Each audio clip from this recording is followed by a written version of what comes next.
Hey guys, day one of the KEHE Show. We're gonna head on in. We got our badge, we're registered, and we're gonna actually listen to Deb Cochran, executive of KEHE. She's gonna tell us about some of the trends, so maybe we'll get a little bit of heads up info for the future here of the natural food industry. Okay, so we're inside. Let's listen to see what Deb Cochran has to say. CEO Deb Cochran.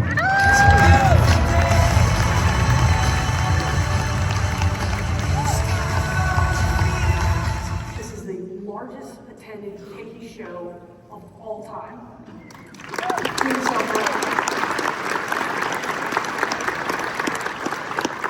don't tell me that's not crazy coming from what was originally a tabletop experience to what this is today. But I do have a challenge. Chicago's only 4 months away, so my desire is we break that marker in 4 months when we're back together. And so one of the questions I'm going to ask when we do this is who broke the last record? And I'm going to ask everybody to raise their hands. So be there in 4 months so we can go break another record, because it is about our community. It is about making a difference in the world we live in. It is about the relationships that we get the opportunity to develop. And also know that I am now calibrated, that I do count my time at KEHE in numbers of shows. So this is my 7th. I can't believe how time flies. And so make sure you start doing your little notches on your own play, because I think it's amazing how the years fly by when you're doing something you love. So thank you for being here. Have a great show. And it's gone through the entire economy. And there's changes every single day that we're not quite prepared for. The key is we have to stay nimble and we have to work together, because one of the responsibilities that we have in this supply chain is to make sure we try to take cost out to assure that food is more affordable. Now granted, we all have to make money because we can't invest and grow if we don't. But it is a critical priority that we look for ways to take cost and waste out of the supply chain, so that we can make sure food that is good for you is attainable for all. I also think that the studying of this K-shaped economy and the changes that are happening in just this real bifurcation of spending behaviors and activities is pretty crazy. Something like I don't think I've ever seen in my life. 50% of this spending is being spent by the top, highest income earners. So you have this dichotomy of folks that don't feel like they're being impacted by the economy at all, and as my mom says, spending like drunken sailors. And then you've got this other group of people who are struggling. I had a conversation with one of our customers, and the customer said, I know it's bad because our lowest earning households are trading down from hot dog buns to white bread because they can't afford a hot dog bun. So once again, it's imperative on us that we make sure, yes, we have to make enough money to keep our businesses in business, but we've got to be an advocate for the entire supply chain and continue to make sure we take care of the least of these. The other thing that I would tell you is we're watching as consumers are adapting their spending behaviors. If you think about private label and how private label has really taken over, my challenge to us is how do we make private label in natural organic more appealing for more people? We have many brands out there that are selling their own private label in natural organic, and it's making a huge impact in the world we live in. We have to figure out how we also bring private label so that whether it's a value or it's letting people step up from a private label that's not natural organic to a natural organic private label if they're not yet ready to go to the brand. I think those are increasingly important concepts for us to talk about. I also think we have to think about when people are looking for value. I don't know about you, but I love to get a deal. I probably said this one before. If it's on sale, it's on me. I love a deal. But when you think about what that means, we have to be intentional about our promotions. And we'll talk a little bit about how that's continuing to help us evolve. But the better that we can be at really nailing good promotions to the shelf to drive trial, to drive acceptance, and to really be beneficial for all stakeholders, it's a game changer for us growing our business. The single biggest question I got was about GLP-1s. And I was shocked by the line of questioning. And now that I look back 2 years ago to today, and I think about how GLP-1s have unbelievably impacted the world that we live in and the world that we operate in, Numerator quotes it somewhere around 6% less spend on groceries for people in households that have GLP-1s. There's all kinds of data out there that's talking about how it's changing the consumer's behaviors, and we are prime in this space. Protein-rich foods, better for you calorie consumption, dense products that are better for you and feeding your soul. Beverages where people are looking for something experiential because they're not drinking as much alcohol. And so the way that GLP-1s are changing the landscape today is just going to get crazier. The patents are about to expire.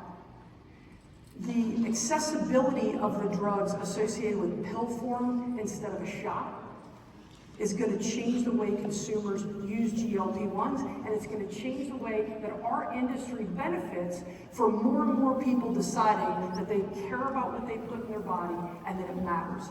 And so that's something we're studying and we're partnering with many of you on to make sure we're also curating solutions for our retailers.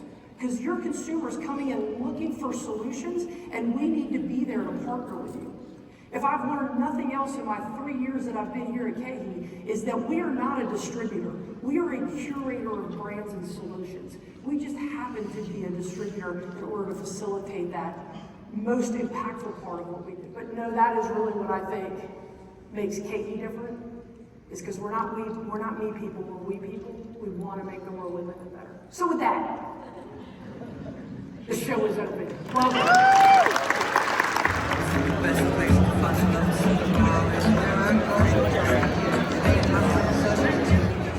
All right, guys, we made it to the show. We are in the middle of the show floor, and all of these are on-trend items. Let's go check them out.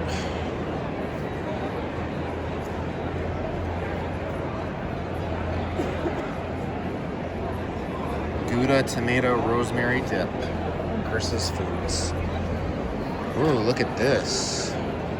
The ultimate pizza double trouble. Here's another one from Hayo. This has been trending on TikTok a lot too. Just looks like a new flavor, pineapple coconut. Sounds delicious. Actually, here's a new item that we are bringing in. It's actually a bath and body soap. They also do shampoo and conditioner. So a lot of unique scents as well. So this will be coming to Better Health Markets in March. And here are some other ones as well. We already carry the Alexander brand and Equator Cold Brew. I think those are new actually. Those are the multi-packs, bigger size. We carry the ready to drinks. But yeah, awesome. And I think this is our new Bjorn corn popcorn that we're bringing in. So look for that at Better Health soon. We already carry this in our stores. They're just coming out with a new flavor, wild strawberry. And a lot of people are looking for the alternatives for stress and relaxation. And this just simply has lion's mane, magnesium, L-theanine, and ashwagandha, which is trendy right now in the health industry. So this is really cool. Simple Meals is regenerative, organic, certified on some new items here. And we do really well with this brand. So look for some of these new items to come soon.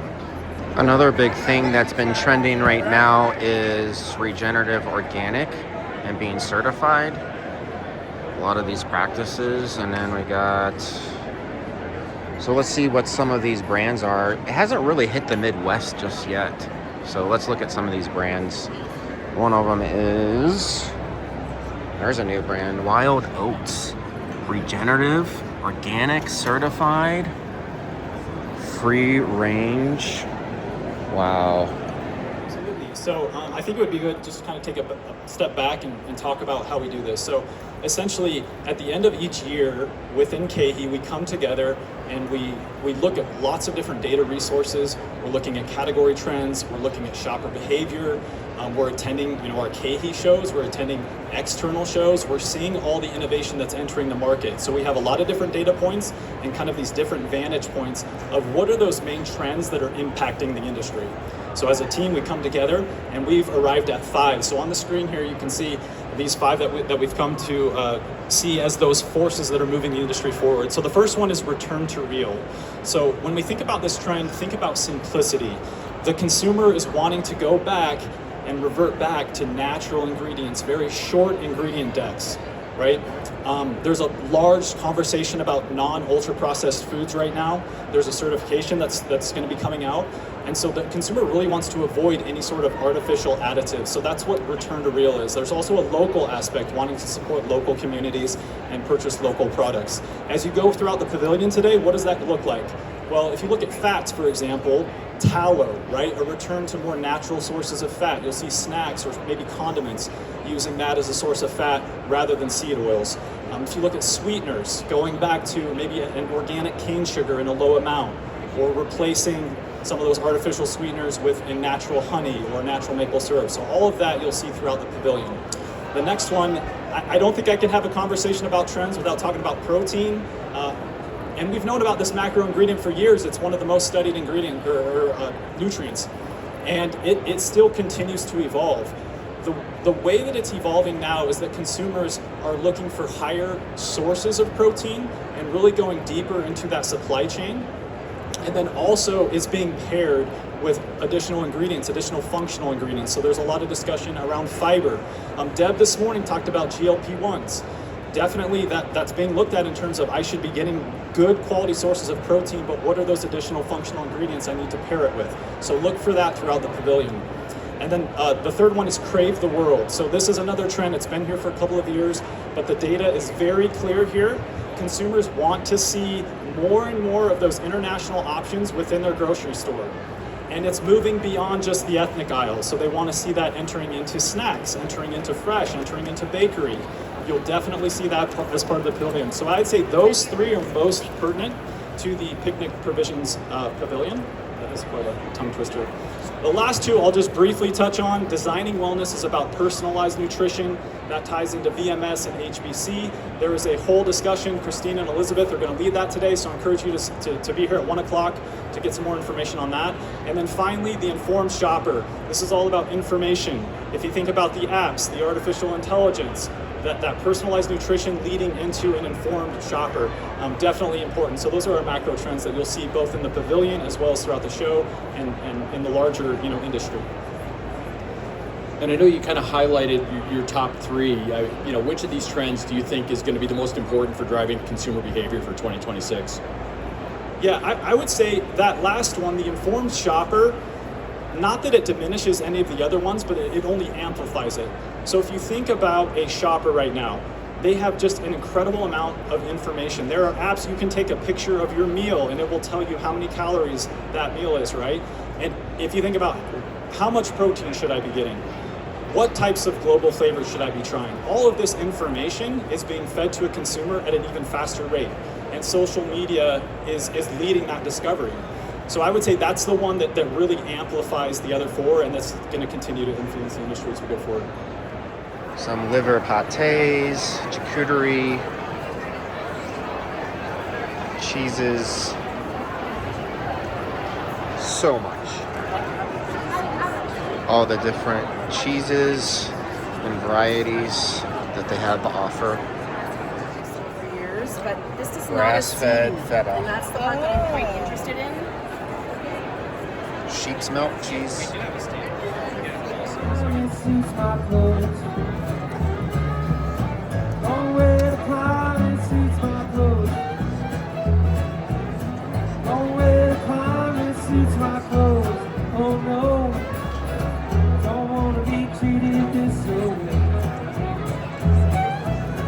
Going down the road, feeling bad.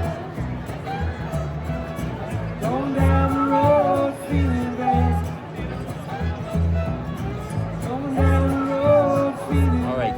one KEHE Show. I'm here with our KEHE rep, Garrick. He's going to tell us his favorite product for day one. My favorite product for day one is Banana Duo. 4 flavored banana waters, chocolate strawberry original, and berry, I believe. Awesome. So we'll show you some of those new items as well, coming to Better Health Market soon.